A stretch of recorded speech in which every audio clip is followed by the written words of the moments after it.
नमस्कार, स्वागत है न्यूज 21 में। मैं हूं आपके साथ हर्षदा जोशी और अब खबरें अन्य राज्यों से। झरिया के पूर्वी बीसीसीएल क्षेत्र स्थित भौरा क्लब में राष्ट्रीय कोलियारी मजदूर यूनियन यानी कि आरसीएनयू का कार्यकर्ता सम्मेलन उत्साह पूर्वक आयोजित हुआ। इस सम्मेलन में यूनियन के महामंत्री एके झा और कार्यकारिणी अध्यक्ष बृजेंद्र प्रसाद सिंह मुख्य अतिथि के रूप में शामिल हुए।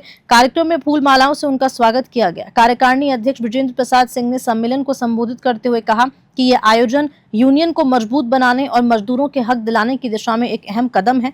उन्होंने दो टूक कहा कि कोई भी ताकत मजदूरों को अब कमजोर नहीं कर सकती। वहीं सम्मेलन के आयोजनकर्ता और भौरा क्षेत्र के यूनियन अध्यक्ष एसके शाही ने कहा कि मजदूरों के अधिकारों की अनदेखी अब बर्दाश्त नहीं की जाएगी। उन्होंने ऐलान किया कि यूनियन 9 जुलाई से हड़ताल पर जाएगी ताकि मजदूरों की आवाज बुलंद हो और प्रबंधन की नींद खुले। धनबाद से सिंधु कुमार की रिपोर्ट।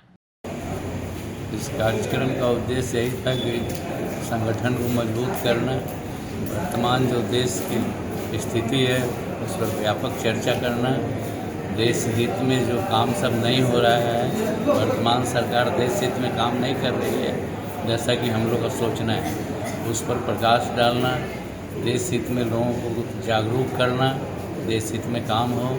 कोयला मजदूरों का सारा सुविधा में कटौती हो गया, प्रबंधन के खिलाफ आंदोलन की तैयारी है। 9 जुलाई को हम लोग हड़ताल में जा रहे हैं इन्हीं सब समस्याओं को लेकर। एमडीयू मोड की चर्चा चल रही थी, क्या एमडी मोड यही है कि कोयला प्राइवेट कंपनी उत्पादन भी करेगी और उसका बिक्री भी वही करेगी। आज की स्थिति में स्टेज है कि कोयला प्राइवेट कंपनी निकाल सकती है लेकिन बेच नहीं सकती। लेकिन एमडीओ मोड का जब नियम लागू हो जाएगा तो उसमें जो है प्राइवेट कंपनी को ही अधिकार हो जाएगा कोयला बेचने का। तो राष्ट्रीय कोयला मजदूर संघ इसको ये एमडी मोड का विरोध करती है।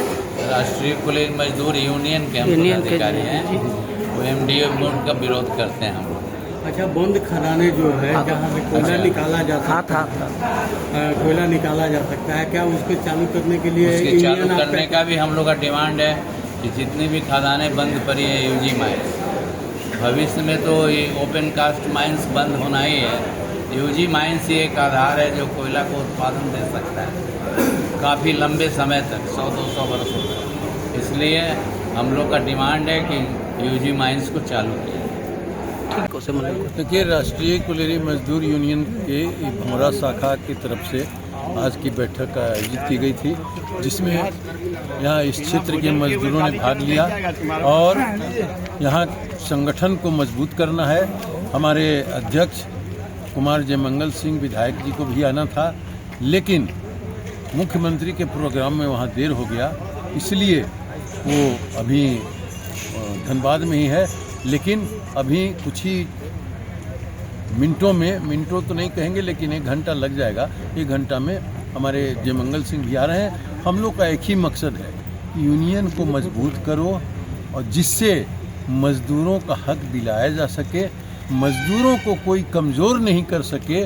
और आज ये जो मजदूर विरोधी जो केंद्र सरकार बैठी हुई है, उसको भी हम लोग को सत्ता से हटाना होगा, तभी मजदूर के हक में कोई भी निर्णय लिया जाए। मजदूर किन ज्वलनशील मुद्दे को लेकर आज आप लोगों ने चर्चा की? सबसे पहला है कि जो कोल इंडिया जब बना उसके बाद से ये एक मेडिकल अनफिट का केस होता था। बहुत जो ऐसे मजदूर जिनको कैंसर हो गया, जिसको टीबी हो गया, जिसको और बहुत हार्ट का ऑपरेशन हो गया, चल नहीं सकता है, बोल नहीं सकता है, वैसे आदमी को मेडिकल अनफिट का फ़ायदा मिलता था और उनके जगह पे अपने आश्रितों को नौकरी दे सकते थे। लेकिन आज वो सारा कोल इंडिया बंद कर दिया है और एक सोची समझी राजनीति के तहत हो रहा है, रणनीति के तहत किया जा रहा है, ताकि हमारा संख्या घटे, हमारा मजदूर बढ़ने नहीं। राष्ट्रीय कोयला मजदूर यूनियन की तरफ इस मुद्दे को लेकर किस तरह का आगे की रणनीति रहेगी? हम लोग हर जगह, हर क्षेत्र में, केवल राष्ट्रीय कोयला मजदूर यूनियन खाली बीसीसीएल में नहीं है, पूरे कोल इंडिया में है, टाटा में है, एनसीएल में है, सेल में है, हर डिपार्टमेंट में है। मजदूरों के हक में हम लोग लड़ाई लड़ेंगे और जो उनका वाजिब हक है उसको दिला कर